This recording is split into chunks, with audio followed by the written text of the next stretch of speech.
उत्तर प्रदेश में पुरानी पेंशन और पदोन्नति जैसे मामले को लेकर शिक्षक लगातार धरना प्रदर्शन कर रहे हैं। हाल ही में लखनऊ में धरना प्रदर्शन हुआ है और हमारे साथ मौजूद है उत्तर प्रदेश प्राथमिक शिक्षक संघ के मेरठ मंडल अध्यक्ष मास्टर मेघराज भाटी।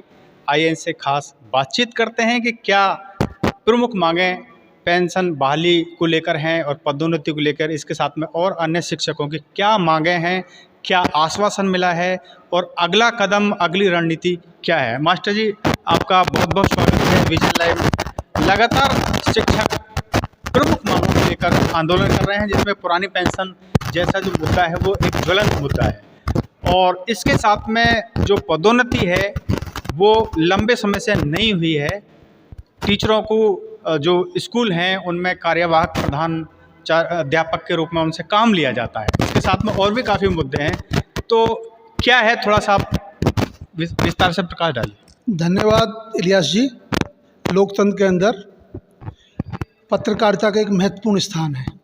आपने एक बड़ा महत्वपूर्ण विषय को आज उठाया है और निश्चित रूप से इस पर मैं बिंदु वाइज आपको बताना चाहूँगा। उत्तर प्रदेश के अंदर शिक्षक और कर्मचारी कुछ विभागीय समस्याएं हैं, उनको लेकर पीड़ित है। उनमें एक महत्वपूर्ण जो समस्या है वो पुरानी पेंशन को लेकर है। तो मैं विस्तार से आपसे सबसे पहले मैं आपको अन्य बिंदुओं पर एक बार चर्चा करना चाहूँगा। मैं प्राथमिक शिक्षक संघ गौतम नगर का जिलाध्यक्ष रहा हूँ। वर्तमान में मेरठ मंडल का संगठन मांडलिक मंत्री एक पद होता है जो प्रदेश और जनपद के बीच की कड़ी होती है, उसका दायित्व मेरे मुझ पर है। हम लोगों ने जो अपने शिक्षक और कर्मचारियों की समस्याएं हैं चरणबद्ध तरीके से सबसे पहले अपने जिला बेसिक शिक्षा अधिकारी पर ज्ञापन देकर उनको अवगत कराया। उसके बाद डीएम साहब को ज्ञापन दिया। धरना 4 सितंबर को हम इन विषयों को 19 सूत्रीय जो मांग है उनको लेकर चले। उनमें हमारी अनेकों मांग हैं। जैसे सबसे पहली मांग हमारी ये है कि छुट्टी जिस दिन अवकाश, जैसे रविवार का अवकाश होता है या कोई जन्माष्टमी का अवकाश है या दिवाली है या ईद है, उस दिन विशेषकर विभाग की तरफ से कोई तुगलकी फरमान आता है और विद्यालय खोलने के लिए कह दिया जाता है। एक तरफ सरकार अवकाश की सूची में उन दिनों को घोषित कर रही है, एक तरफ उन दिनों में हमें विद्यालय में बुला रही है। इसका मतलब क्या होता है? इसकी हमारी नाराजगी थी। दूसरा, शिक्षकों के साथ हमारे गौतम नगर का उदाहरण देता हूँ। लगभग 70 से 75% महिलाएं यहाँ कार्यरत हैं।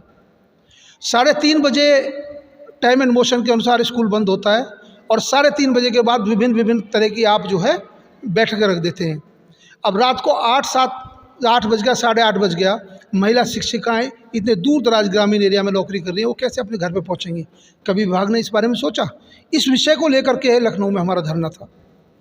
दूसरा विषय, 2015 के बाद 7-8 वर्ष हो चुके हैं, एक सिंगल भी पदोन्नति पूरे प्रदेश में कहीं नहीं हुई है, जो विषय हमारे लिए गंभीर विषय है। चूँकि सहायक अध्यापक से प्रधान अध्यापक बनते हैं, वो पदोन्नति समाप्त कर दी गई है, विभाग द्वारा कर दी गई है, सरकार द्वारा कर दी गई है। सरकार से नाराज़गी हमारी ज़्यादा नहीं है। वो इसलिए नहीं है कि उत्तर प्रदेश सरकार के माननीय मुख्यमंत्री जी ने अपने स्टेटमेंट में कहा है जो रिक्त पद है उन पर जल्द से जल्द पदोन्नति की जाए। लेकिन हमारे विभाग में बैठे हुए हमारे डीजी महोदय, उन्होंने पिछले 7 वर्ष में एक सिंगल पदोन्नति हमारे विभाग में नहीं होने दी, जिसका कारण तरह तरह से पदोन्नति रोकी गई। जैसे एक विद्यालय में 2015 से पहले एक विद्यालय में एक प्रधानाध्यापक निश्चित था जो पूरी व्यवस्था देखता था, स्कूल को अच्छे से चलाता था, नामांकन प्रक्रिया देखना और स्कूल के सारे शासन के जो कार्य उनको निपटाना। अब इन क्या किया है कि छात्रों की संख्या के आधार पर इन्होंने पदोन्नति पद तय कर दिए हैं। जो 59,000 कुछ थे पदोन्नति पद पूरे उत्तर प्रदेश में, वो आज 32,000 कुछ रह गए हैं। हमारा चिंता का विषय ये है, क्या कभी कोई संस्था बिना हेड के चलती है? क्या किसी जनपद को बिना डीएम महोदय, बिना बीएसए महोदय के चला सकते हैं? क्या उत्तर प्रदेश सरकार बिना माननीय मुख्यमंत्री जी की चल सकती है? तो स्कूल कैसे चलेंगे? तो हमारी एक मांग महत्वपूर्ण पदोन्नति की थी।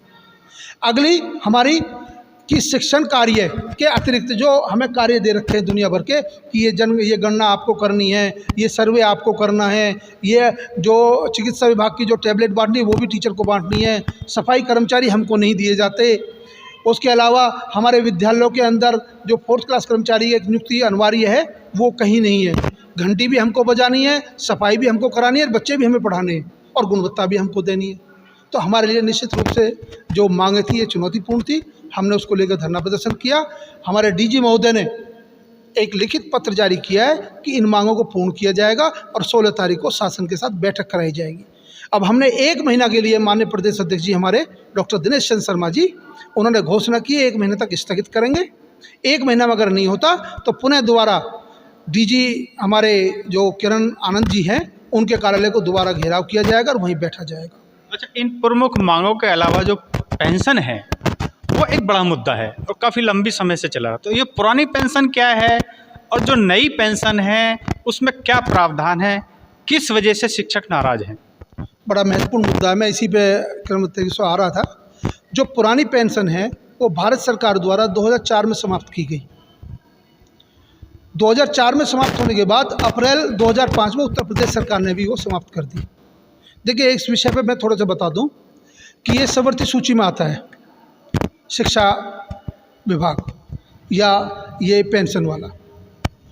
अगर प्रदेश चाहे तो प्रदेश अपने, जैसे उत्तर प्रदेश है, अपने यहाँ पुरानी पेंशन लागू कर सकता है। शिक्षकों कर्मचारियों को नुकसान क्या है मैं थोड़ा बता दूं। हमारी भारत सरकार इस समय भारतीय जनता पार्टी की सरकार है, उत्तर प्रदेश में भी भारतीय जनता पार्टी की सरकार है और उनका एक मिशन, एक नारा रहा है कि एक देश एक संविधान। पता नहीं क्यों कर्मचारी शिक्षकों की पेंशन के मुद्दे पर उनके दोहरे मापदंड आ जाते हैं। एक विद्यालय में भी 2 प्रकार की पेंशन वाले शिक्षक बैठे हुए हैं। हमारे उत्तर प्रदेश में, भारत में 2 तरह की पेंशन है। कर्मचारियों के लिए नई पेंशन एनपीएस योजना और नेताओं के लिए, जनप्रतिनिधि जो एमएलए एमपी हमारे माननीय हैं उनके लिए पुरानी पेंशन। हमारी एक मांग है कि हमारे पैरामिलिट्री के जो जवान हैं, जो हमारे परिवारों से, किसान परिवारों से, गांवों से, देहातों से हैं, वो भारतीय सेना की तरह कंधे से कंधे मिलाकर अपना बलिदान देते हैं, उनको भी नई पेंशन योजना में डाल दिया। चिंता का विषय है। उनके बाद जब बलिदान हो जाता है उनके परिवारों को क्या मिलता है, कैसे वो दर दर भटकते हैं, वो चिंता का विषय सरकार को सोचना चाहिए। हम शिक्षक है 60 वर्ष तक अपनी सेवा देते हैं, अचानक हमारा पेंशन जो है, जो इन्होंने बनाई है वो मैं योजना आपको बता दूं, हमें उसकी आपत्ति क्या है। पुरानी पेंशन योजना में जो अंतिम वेतन था उसका 50% पेंशन के रूप में निश्चित था। नई पेंशन योजना में जो हमारा कुल पैसा है उसका 60% हमें दे दिया जाएगा, 40% पेंशन में लगा दिया जाएगा। वो शेयर मार्केट में लगाया जाएगा।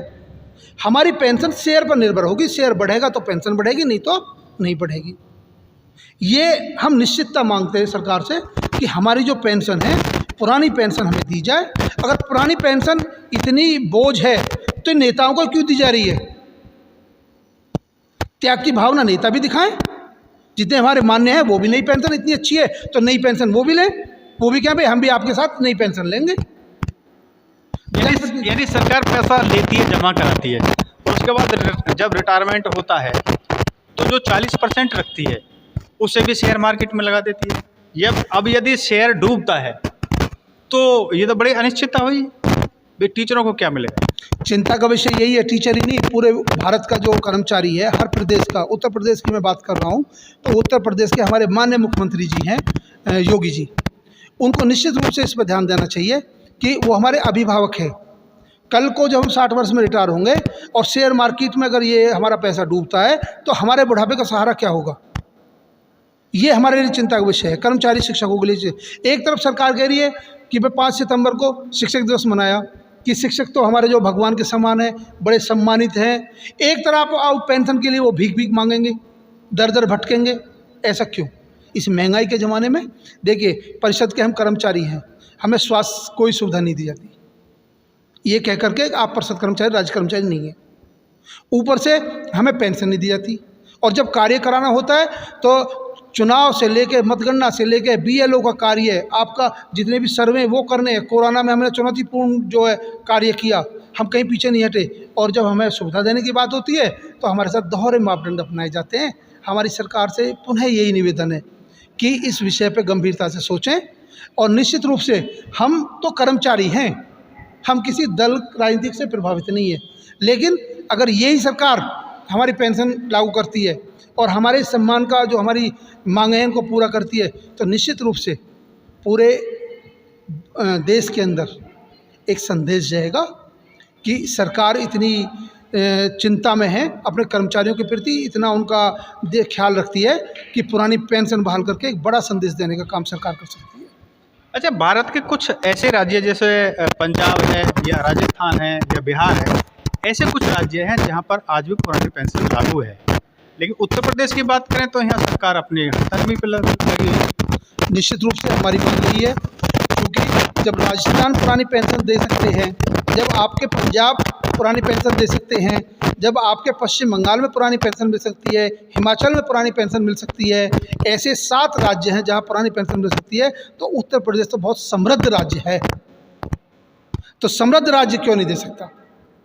सिर्फ माननीय मुख्यमंत्री जी तक सकारात्मक रूप में ये बात रखी जाने के लिए हमें आवश्यकता है। इसके लिए हमारे जनप्रतिनिधि, हमारे जो अधिकारी महोदय हैं, ये माध्यम बन सकते हैं। वो सही तरीके से माननीय मुख्यमंत्री जी के सामने हमारी बात को रखेंगे तो निश्चित रूप से हमें उम्मीद है माननीय मुख्यमंत्री जी बड़े सरल हृदय हैं, वो अपने शिक्षक कर्मचारियों के प्रति निश्चित रूप से फैसला लेंगे और पुरानी पेंशन लागू करेंगे। अन्यथा चुनाव, लोकसभा का चुनाव भी है, राज्यसभा का भी है, हम लोग पूरे मनोयोग से उसमें प्रतिभाग करते हैं और पूरी मेहनत से चुनाव को कराने का काम करते हैं। लेकिन कहीं ना कहीं हम भारत के नागरिक हैं, यहाँ के वोटर भी हैं। हमारी नाराज़गी बैलेट के रूप में भी नजर आएगी, हमारे परिवार भी हैं, वो भी इस बात को लेकर नाराज हैं। यानी सरकार पर भारी पड़ सकती है आपके नाराज? निश्चित रूप से पेंशन को लेकर के हम सरकार पर निश्चित रूप से पहले मांग करेंगे। हम वो क्योंकि अभिभावक हैं, हमारे अभिभावक कर्मचारियों की सरकार, और सरकार अगर नहीं सुनती है तो लोकतांत्रिक हमारा अधिकार है, हम हड़ताल पर भी जाएंगे और निश्चित रूप से वोट में भी इस बात का प्रभाव पड़ेगा। अच्छा, आखिरी सवाल ये है कि अभी एक दिन पहले लखनऊ में प्रदर्शन हुआ था, उसमें क्या आश्वासन मिला है और अगली रणनीति क्या होगी? देखिए, हमारे जो DG महोदय हैं उनके द्वारा 16 अक्टूबर को शासन के साथ बैठक है। कुछ मामले थे जो विभागीय स्तर पर DG महोदय के द्वारा निस्तारित किए जा सकते हैं, जिनके लिए उन्होंने हमें आश्वासन, लिखित में आश्वासन दिया है। बाकी जो शासन स्तर से होने हैं, जैसे पुरानी पेंशन का विषय है या 1-2 विषय चिकित्सा का विषय है, अब सुविधा दी जाए, इन सुविधाओं के लिए 16 अक्टूबर को एक हमारे प्रांतीय अध्यक्ष जी हैं और माध्यमिक के हैं, उन सब की एक कमेटी है। तो आदरणीय प्रांतीय अध्यक्ष जी डॉक्टर दिनेश शर्मा जी, महामंत्री जी श्री संजय सिंह जी, इन सब की 1-2 टीम है जो प्रदेश में नेतृत्व दे रही है, जो बड़ा सोच समझ के बड़ी गंभीरता के साथ विषय को रखना जानते हैं। वो बैठक में प्रतिभाग करेंगे, जो निर्णय लेंगे आगामी, उसके लिए प्रत्येक जनपद, पूरा उत्तर प्रदेश उसके लिए तैयार थे। उत्तर प्रदेश के एकमात्र शिक्षक संगठन उत्तर प्रदेशीय प्राथमिक शिक्षक संघ के मांडलिक अध्यक्ष मास्टर मेघराज जी, इनका ये साफ कहना है कि शिक्षकों से कई दूसरे काम सरकार कराती है, लेकिन जहां सुविधा देने की बात है तो वहां पर कई तरह की कटौतियां की जा रही है। खासकर जो पुरानी पेंशन है, पुरानी पेंशन को लेके लगातार जो सौतेला व्यवहार किया जा रहा है, इसके साथ में जो पदोन्नति है, पदोन्नति के मामले में भी सरकार लगातार पैर पीछे खींच रही है। हाल ही में लखनऊ में इनका एक प्रदर्शन हुआ था और ये आश्वासन मिला है कि आगामी 16 तारीख में एक वार्ता होगी, उस वार्ता में कोई ठोस निस्तारण लिया जाएगा। अगर नहीं लिया गया तो ये लगातार संघर्ष करेंगे और इनकी ये नाराज़गी भी है कि वोट की चोट से भी ये सरकार से अपनी नाराज़गी जाहिर करेंगे।